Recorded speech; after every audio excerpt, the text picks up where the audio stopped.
Welcome back to Creepy Places Global.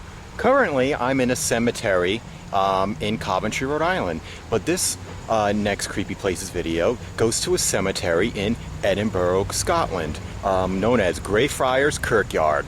Has a lot of interesting history and interesting stories relating to Greyfriars Bobby and the MacKenzie Poltergeist. Now, stay tuned for after the Kirkyard, because I also went into the Edinburgh Vaults, so make sure you catch that too. So, enjoy this next episode of Creepy Places Global from Scotland.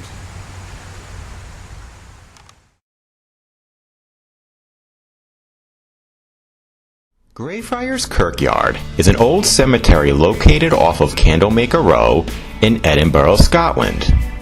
Formed in 1562 when Mary Queen of Scots granted the land for burials, the area used to belong to a Franciscan covenant, who were monks that used to wear grey robes, which is how it earned its name, Greyfriars.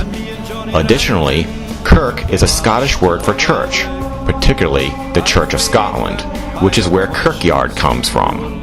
The church on the grounds, originally called Greyfriars Kirk, but today is called Greyfriars Tolbooth and Highland Kirk, started to be built in 1602 and was finished in 1620.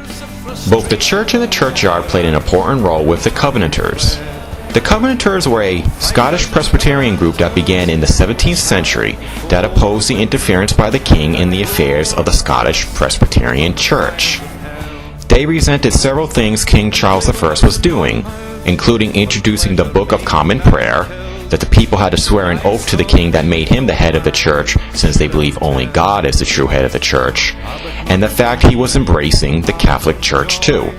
In 1635, laws were introduced that outlawed certain aspects of the running of the Presbyterian Church, and it also increased the power of the bishops and exalted the position of the king as head of the church. People in the area now believe their religious liberties were being taken away. On February 28, 1638, the National Covenant was signed by a large group of people at Greyfriars Kirkyard. The National Covenant was an oath to defend their religion against innovations, especially those that might lead to Roman Catholicism. Overall, it was to maintain their true worship of God and also their viewpoint of the majesty of the king.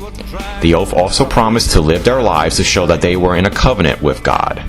Within a few days, the people of Edinburgh signed the covenant, and copies of it were sent throughout Scotland. During that time, the Covenanters raised an army against Charles I and fought the Bishop Wars, which occurred between 1639 and 1640, that ultimately led to the victory for the Covenanters. This war eventually led to a domino effect to the English Civil Wars. During this period of unrest, Charles II, who was born May 29, 1630, and died February 6, 1685, who became king in 1660, went to the Scots in order to gain their support to help him regain the crown. In 1651, Charles II was crowned King of Scots after he signed the National Covenant himself. However, in 1660, once Charles II was crowned king, he backed out of the oath and started persecuting the Covenanters, and they responded by fighting back. At the Battle of Bothwell Bridge, which took place on June 27, 1679 in Lanarkshire, Scotland, the Covenanters lost to the government forces, and 1,200 prisoners were transported to Edinburgh, with about 400 of them being held at Greyfriars Kirkyard in an area that would later become known as Covenanters Prison. The men were held there for 4 to 5 months during the winter without any proper shelter and a daily food allowance of 4 ounces of bread. The conditions here were so horrible that some have described it as a concentration camp. Some of the men were tried and executed, some were sent off as slaves, and some swore an oath of loyalty to the new king, but about 150 of them died here and were buried in the kirkyard. The original name of the spot, Covenanters Prison, was kept, and people could visit the area until 1990, and that was when the city council closed off the area due to frequent vandalism and drug usage, though allowance for public access for special events, such as ghost tours, is allowed. The cemetery is also associated with the story of Greyfriar Bobby, who is a nickname of a skye terrier who lived in the 19th century. The story goes that the dog belonged to a man named John Gray, a gardener who moved to Edinburgh with his wife and son, where he took a job as a night watchman. To keep him company during his work, he adopted a dog that he named Bobby, and together they would patrol the streets. However, on February 15, 1858, John died of tuberculosis and was buried in the cemetery. For the next 14 years, Bobby would go and stay at his master's grave. The keeper at Greyfriars tried several times to keep Bobby out, but with no success as the dog kept returning to his master's grave, so eventually the keeper gave up and even provided shelter for Bobby. The dog's fame spread throughout the city, and visitors would come to the Kirkyard to see the dog, and many would even feed it, with many started calling the dog Greyfriars Bobby. A new law was passed in 1867 that required dogs to be licensed or be killed. Sir William Chambers, who was born April 16, 1800 and died May 20, 1883, and was a Scottish publisher and Lord Provost of Edinburgh from 1865 to 1869, paid for the license for Bobby and gave it a collar with the inscription that read, Greyfriars Bobby from the Lord Provost, 1867, licensed. On January 14, 1872, Bobby died himself and was buried inside the Kirkyard, not too far from John Gray. A year later, a drinking fountain was commissioned in honor of Bobby by Angela Georgina Burdett Coutts. She was born April 21, 1814 and died December 30, 1906, and she was an English philanthropist and was the president of the Ladies' Committee of the RSPCA, which was a royal society to help prevent cruelty to animals. The fountain was created by Scottish sculptor William Brodie, and it was erected opposite the entrance to the Kirkyard at George IV Bridge and Candlemaker Row. Due to Greyfriars Bobby's loyalty and faithfulness, people come visit the statue and the Kirkyard in remembrance of him, and over the years books and movies have been made about the dog. On May 13, 1981, the Dog Aid Society of Scotland erected a headstone in the spot that was believed Bobby was buried, as another memorial for the dog. In terms of the paranormal, there is the story of Bloody MacKenzie, also known as the MacKenzie Poltergeist. This ghost is said to be that of Sir George MacKenzie of Rosehaugh, who was a Scottish lawyer, Lord Advocate, and writer who was born around 1636 and died May 8, 1691. He earned the name Bloody MacKenzie due to his mistreatment and execution of the Covenanters at Greyfriars Kirkyard. He too is currently buried in the Kirkyard in a famous tomb, and it isn't too far from where the Covenanters who died because of him are buried. It's said Mackenzie haunts the cemetery because in 2004, two teenage boys broke into the crypt, cut the head off the Mackenzie's corpse, and used the skull as if it was a puppet and a soccer ball, along with other gross things. There's also a story of a homeless man back in 1999 breaking into the tomb to seek shelter, and he violated the tomb and uncovered unidentified skeletal remains. Since then, there have been over 350 reported attacks on people claimed to have been done by this ghost.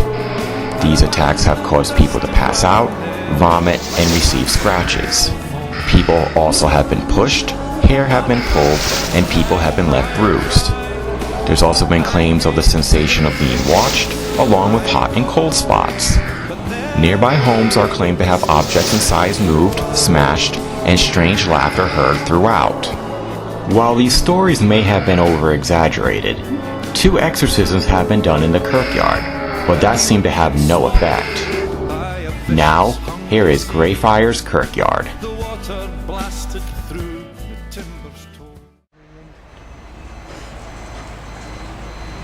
We are now in Edinburgh, Scotland, with Andrew. Hello. With his map. Yes. Trying to work out where I am. And a funny thing is, I'm pretty good. First time ever here, and I'm not getting us lost. Yeah. We're up to the We're up to Greyfriars Kirkyard, which is just up ahead this way. But that's the National Museum over there. And Andrew, guess what? A lot of people in Edinburgh smoke pot because I've been seeing it left and right. I'm too innocent to know. Well, my parents were hippies, so yeah, I know. Well, there's, I think the entrance to Greyfriars Kirkyard is over there, and there's Greyfriars Bobby, which I guess is named after a dog. I think I told you the dog stayed. His owner died and was buried, and the dog would go to the gravesite almost every night. But people in Edinburgh kind of drive a little crazy, so we're going to make sure we go by the pedestrian walks. Just a tad, by the way. Kind of like, they do in, England, Wales, Northern Ireland, Boston, San Francisco, Los Angeles. Nobody can drive in the world.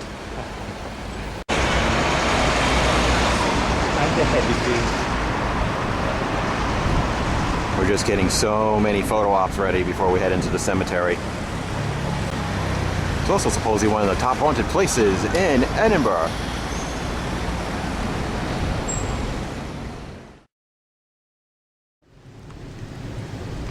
Well, we're in the cemetery. I have to point out something. Andrew's going to make fun of me.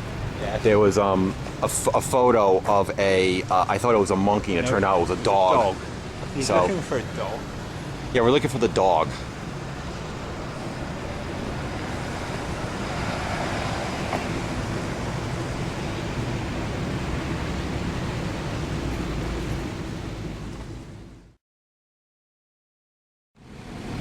Right, take a picture.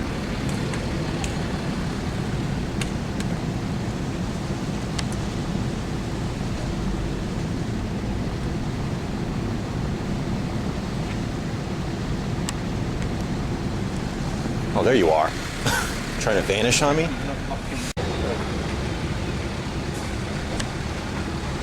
Alright. Yeah, I think it's to get other... Look at this.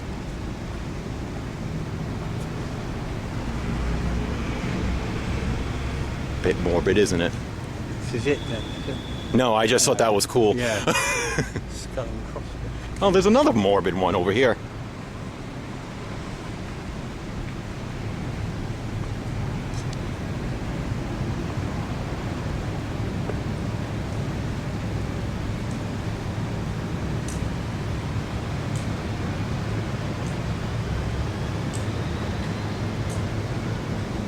Oh my God, Scotland's awesome. Find your home. Fish and find his home.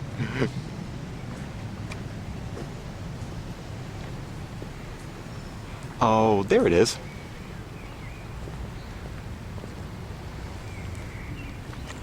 You know what I heard about these ones here? I don't know if it's true or not, but supposedly they put these things here to make sure that people didn't come back out from under the grave.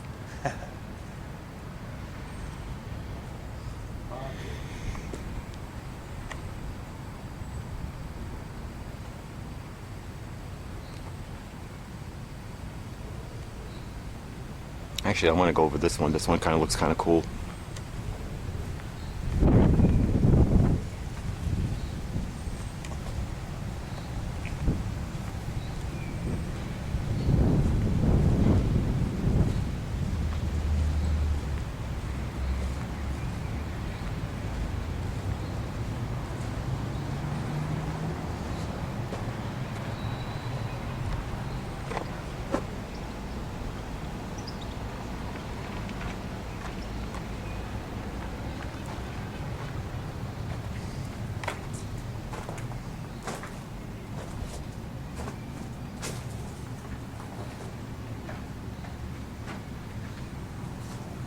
I'm going to get my DVR out.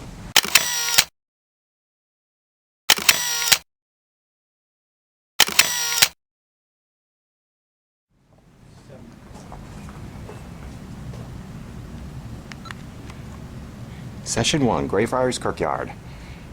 Is there anybody in this spot with me? Any ghosts or spirits?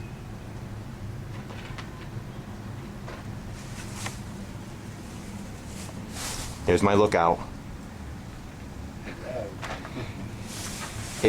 What is your name?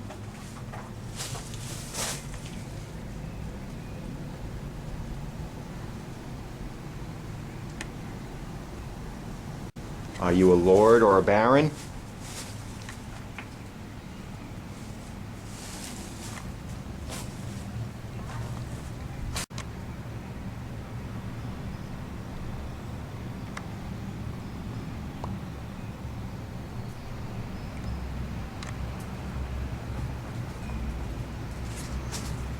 Did you know the dog Bobby?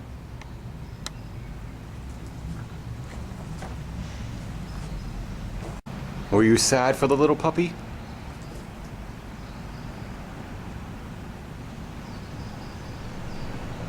Andrew's always sad for little puppies. Poor little puppy. Poor little puppies. If you answered me, thank you.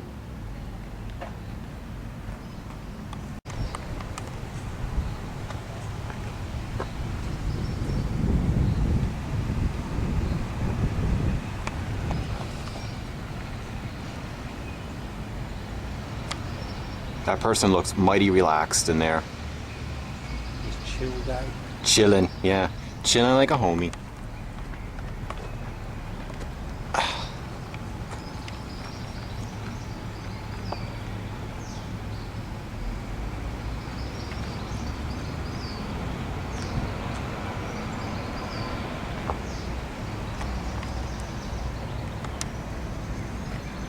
Just thinking when you asked about Scottish independence, and he was like, it wasn't an independent country. You know, whatever. Yeah. Yeah, this is a bit morbid. My kind of people. Mixture of languages there. Mostly Latin.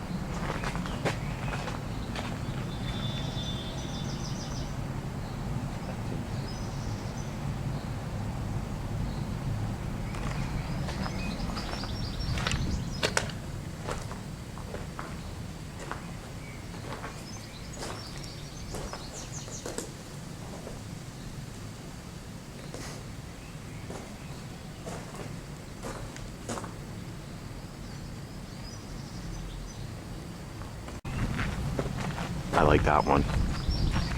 Lots of those around.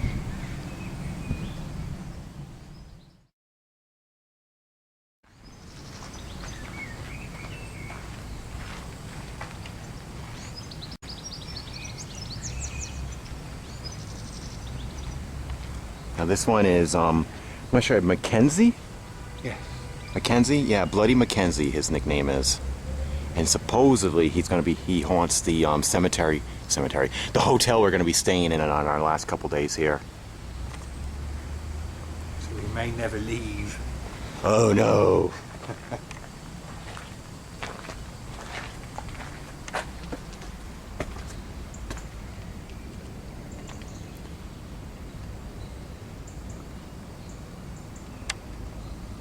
Can't really see with the camera. Hello.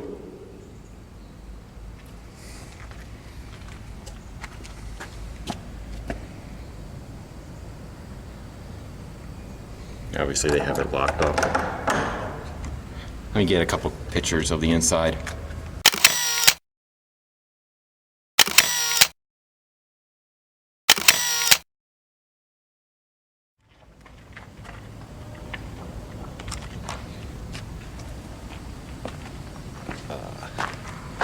It's actually a pretty cool cemetery.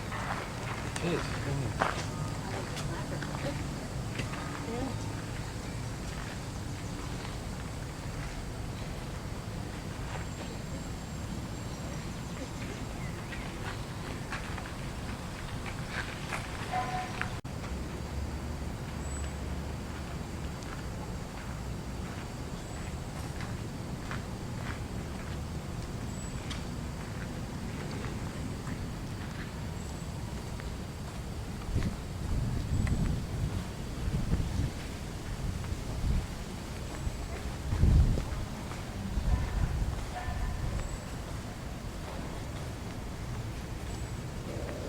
Oh, that's peculiar.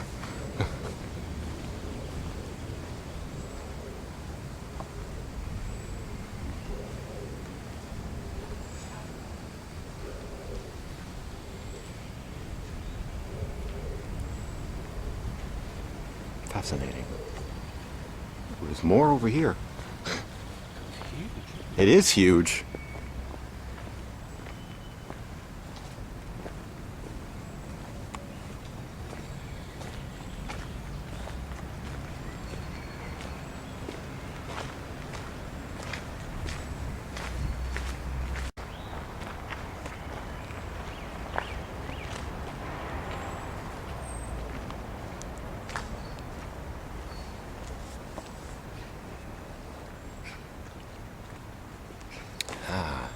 You know what I'm going to do? You know what I'm going to do, Andrew? What's that?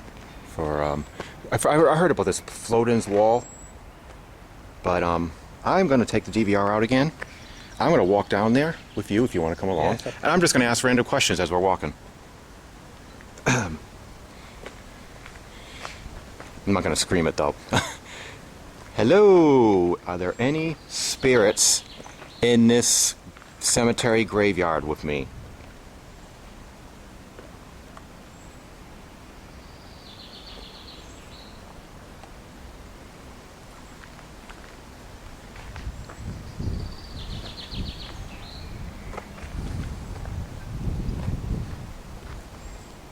What is your name?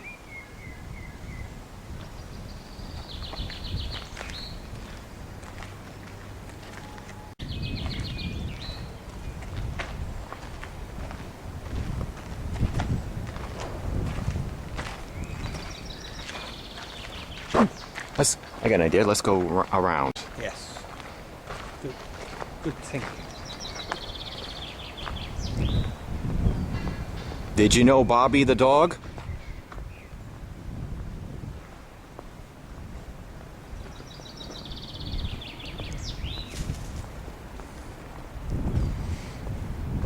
If you're a Scotsman, do you like my friend Andrew even though he's English?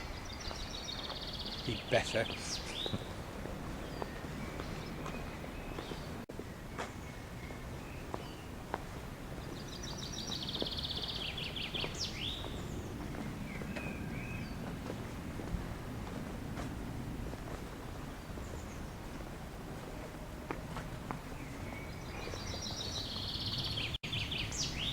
Is this place really one of the most haunted places all in Edinburgh? Am I saying that right, by the way? Yes, there you go. Awesome. Well done.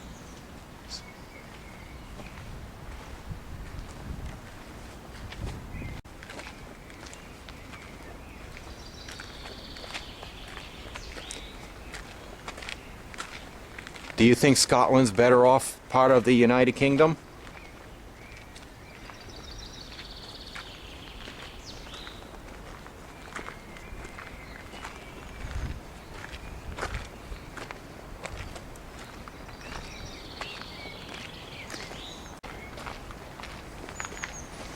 Well, I hope you know we are friendly. Well, I am. I don't know about Andrew. Of course he is. Of course he's friendly. So if any of you communicated with us as we did this sort of roundabout, we graciously thank you. And we would say it in Scottish, but I have no clue what Scottish Gaelic is for thank you. Okay. If you notice, there it is. That's a good view of it. Edinburgh Castle. Let me see if I can. We're going to go there too. Well, not today, but we're going there too, because Andrew's going to do what I want. Andrew has no choice. Andrew has no choice.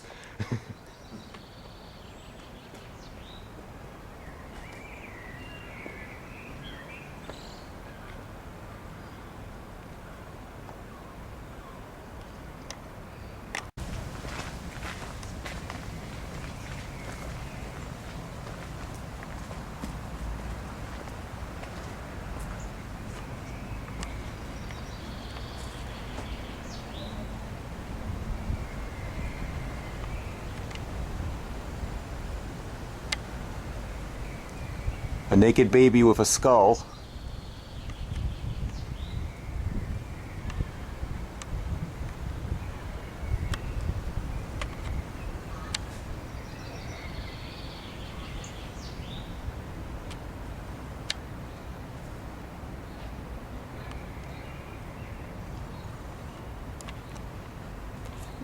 You know, in the Puritan, Massachusetts, you find very similar type Yeah. tombstones with like skulls and crossbones and stuff like that. I've never seen them like that before.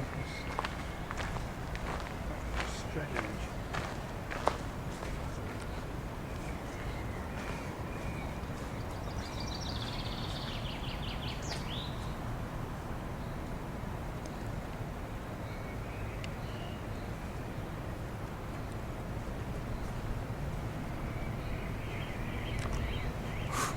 Kind of like Think of Dracula.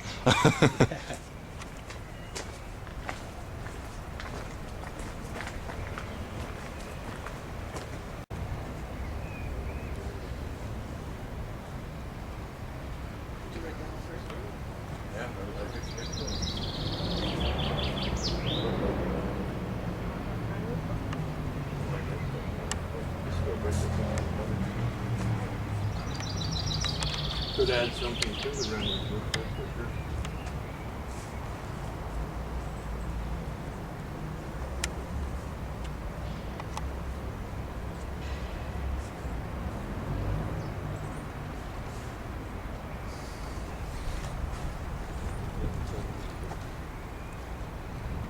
Actually, I like this place. You know what? Yeah, it's a nice time of day to see it, isn't it?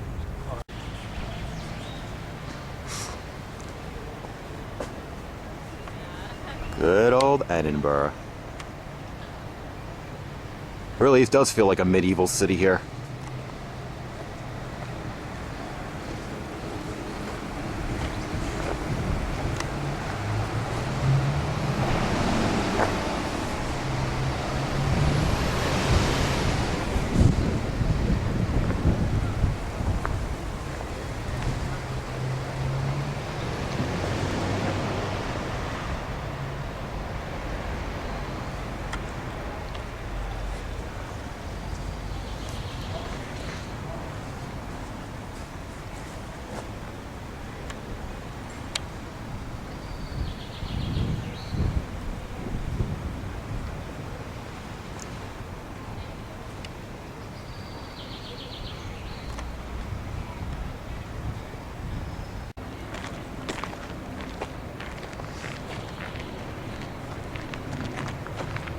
Ooh, that's interesting.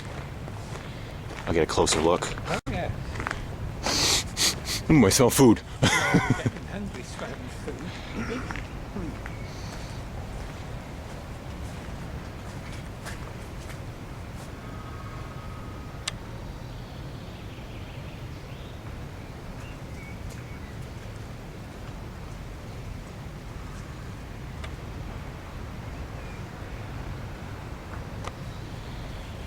Yeah, there's definitely a lot with like skulls and crossbones on them.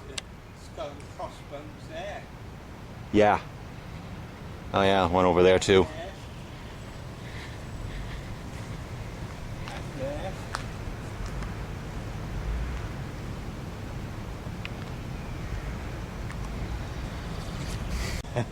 Be sloshed at the end of it. Yeah. Hey, Andrew. Slosh? Sloshed. Kind of. I'm assuming that means drunk in Great Britain terms. Pissed. Oh, I know that one from my friends. In Ireland. Sozzled. Nope. Soused. Pickled. Keep going. Hoping they'll hear one. I mean, granted, I don't drink a lot, so maybe that's why I haven't heard. Smashed. Laddered. Smashed. That's one. That's one I would commonly hear in my area. Smashed. Laddered. Nope. Had a skinful. Well, you guys drink more than us, so you. You know all the words.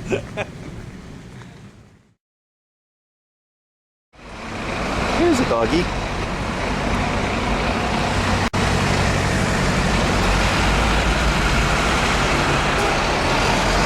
Trying to get out of the sun. Much better.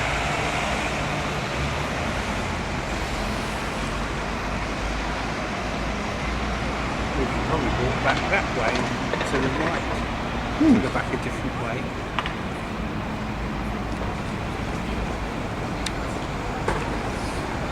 It reminds me, there was another dog in Japan. I think his name was Hachi. That had a similar thing. Yeah.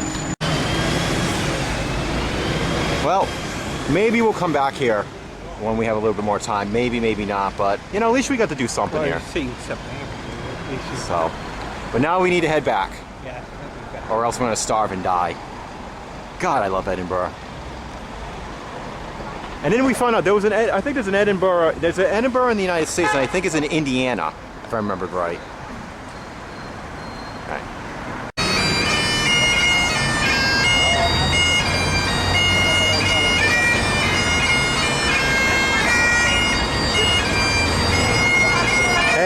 Who would have thought you come to Scotland and see somebody in a kill playing the bagpipes? Well, you never think of it. Never think it. It's only Highland Castle that do that. Oh, that's a nice church.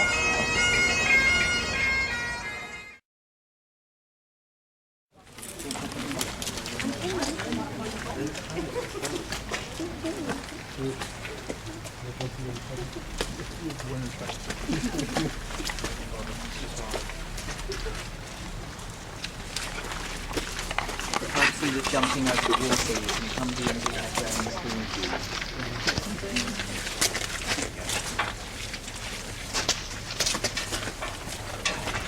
So who's wearing suede?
City twice. Public support for them having fallen sharply during the reign of Oliver Cromwell, the streets were now lined with people shouting, "Where's your God now?" and spitting in their faces. Thoroughly humiliated, they were brought back to the graveyard where their covenant had been signed decades before and led through those gates. The rules of the game were simple. The prisoners could leave this field at any time. All they had to do to secure their freedom was publicly renounce the Presbyterian to the most edge of the city, and there was no shelter of any kind. The wall at the back of these tombs is part of the original 1513 city wall, which has since been incorporated into the graveyard. The prisoners had no provisions but the clothes they were wearing when they were captured in summertime, and their rations were one bread roll per man per day. In the weeks that followed, the most common causes of death here were breathing disorders and what they called the bloody flux, which we now understand to be the expulsion of arterial blood from the bowel in the terminal stage of starvation. In a similar vein, people do often get expansions of their blind spots. Strange vaporous shadows can be seen moving about both within the tomb and around the doorway near me. However, if the shadow in question is about 1 foot high and wearing a bell around its neck, that is Hamish, who belongs to one of the people who lives in these flats. About twice a year he causes a stampede by running across the door to the tomb at just the wrong moment. So be mindful of things like that. Aside from that, you're looking out for an entire smorgasbord of weird effects. Strange voices, coughing, grunting, sighing sounds, weird vibration sensations coming from the walls of the tomb intermittently. Anything that you think is anomalous and is causing you concern, speak up or just step out of the tomb and come and stand next to me. It'll also help me out if tall people can go in first. So you're going to break the seal. So that would be you. You can drag whoever you're with you, of course.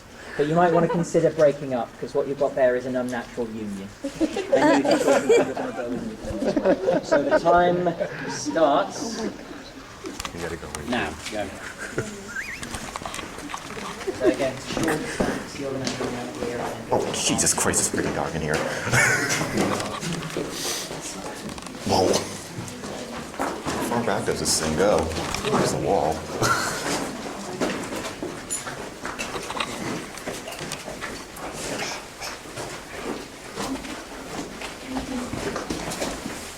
Okay, here's the wall.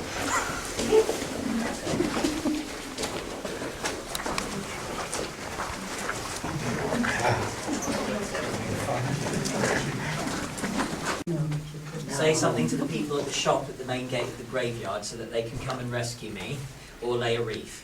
Whatever's appropriate. I'm going to record you some professional promises. I am not going to shut the gate and run off. The last time one of the guides did that, there was an incident in here. 2 people were nearly crushed against the bars as everybody tried to rush out. The guide was dismissed on the spot, and I got his job.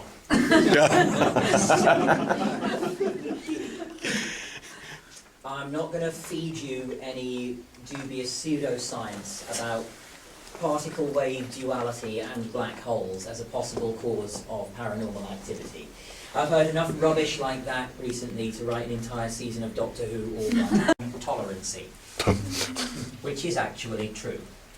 Sir George, for the first half of his career, was outwardly a good man. One of the first British advocates to suggest that bad people were the products of bad environments, and punishment was a waste of time, unless education was also to be improved. Very progressive ideas for the 1600s, the kind that could get a man in trouble. What changed? 1677, he got the big promotion. It's like somebody flipped a switch. You could say he went mad with power, or that he went mad with money. There are a lot of weird urban myths about these parts of the city, and I don't know why people insist on making this stuff up. Because the truth is bad enough as it is. But for the sake of argument, if there were something or someone in here with memories and feelings dating back to these events, could you blame it for crawling out and giving you a good hard kick? Yeah!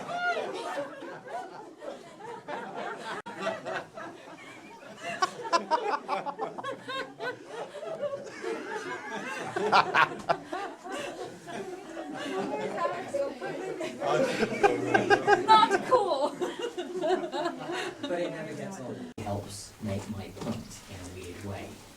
And lastly, some people think that I lied to them when that happens. But I was very careful about what I said. I said no hidden speakers or machines. And I said that I didn't have a stooge in a mask hiding around that course. But in all honesty, we get an astonishing...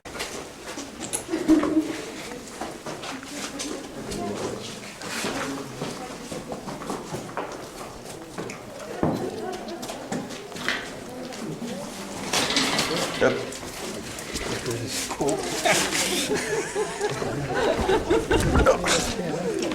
That was awesome.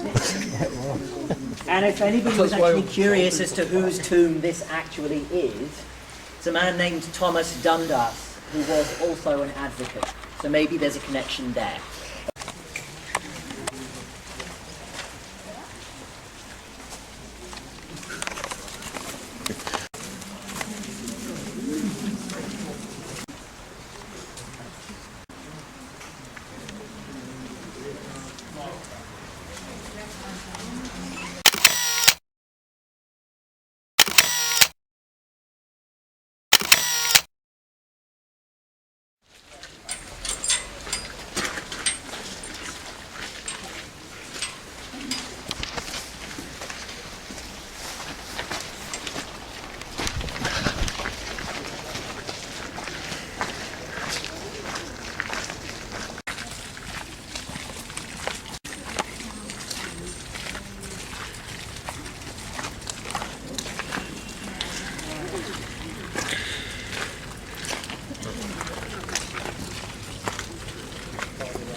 In the entire graveyard. Not long after George MacKenzie was buried here in 1691, local kids were already in the habit of running up to the bars, shouting, "MacKenzie, MacKenzie, come out and get me," and then they would run away and die. Yeah, they're dead now. See, there may be something in that.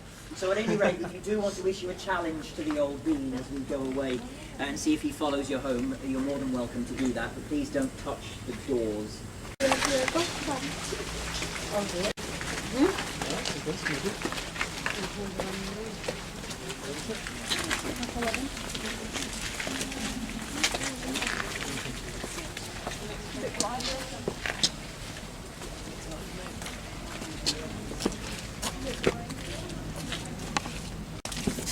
you want me to shine it?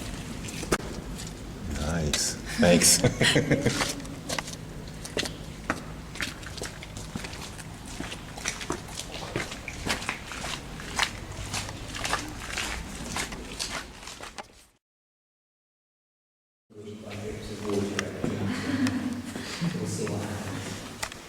room next door to this one is probably the most active. The following EVP was caught on the camera. As the guide talks, a voice is heard that appears to be saying, "Eddie, back." This one is probably the most active room. This one is probably the most active room. This one is probably the most active room in this southern half of the wood. In that room, a very small group of just 4 people. There was an elderly couple and a woman with her 13-year-old daughter. We had been in there for all of 2 minutes before the woman with the kid made a really very much. Once we got outside and she calmed down, the first intelligible thing she said was, "She was after my baby." And I assumed that she was referring in a weird way to the teenager who at that moment was standing there texting. It was fine. Logical explanation for what happened. Hormones and stuff.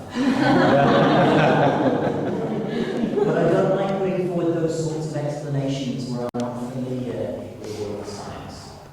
I only dabble in kind. This EVP was also captured on camera. It sounds like a woman saying, "Turn around." With all the science. I only dabble in kind. With all the science. I only dabble in kind. With all the science. I only dabble in kind. So someone on the larger side got wedged up one of the chimney flues out here on Audrey Street South and suffocated to death.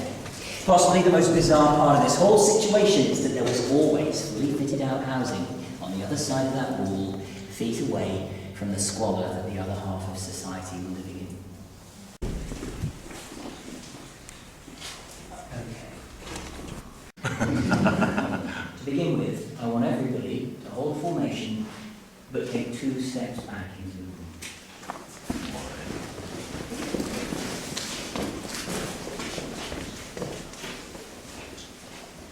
It will start when somebody thinks that they've heard him. There's a distinctive sound as of somebody dragging their feet or dragging something around at the back of the room. None of these effects would be at all interesting on its own. Right? The door opening could be caused by traffic crossing the street above us. It makes sense that the men would be more likely to faint because they're more likely to be standing with their knees locked. The torches could explode because they're cheap. People think that something's touching them because they move the clothing themselves and being distracted at the time it starts. And then the panic spreads. But what about that face? And knocking out their pretty boy companions. Let's do an experiment. Take another step back into the room.